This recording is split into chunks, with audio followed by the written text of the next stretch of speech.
সরকারকে যদি এই মূর্তিটা দেওয়া হয় তাহলে সরকার এই এই গ্রামের সবার জন্য খাওয়া এবং সব ধরনের যেসব সাহায্যর দরকার ওগুলোর বন্দোবস্ত করে দেবেন, কিন্তু এই এই সাহায্যটার জন্য সরকারকে এই মূর্তিটা দিতে হবে এই ভদ্রলোকের কাছেই।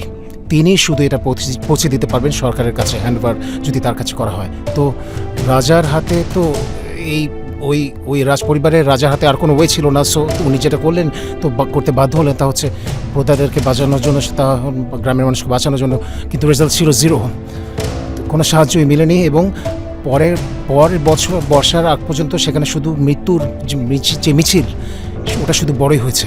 হ্যাঁ, তো আমি আসলে গিয়েছিলাম ওখানে বছরখানেক আগে, ওখানে বেড়াতে গিয়েছিলাম, ঘুরতে গিয়েছিলাম আর কি। তখন আমি তাদের এই গল্পটা শুনি এবং শোনার পর আমি তাদেরকে কথা দিয়েছিলাম যে আমি তাদের ঐতিহ্য তাদের কাছে ফিরিয়ে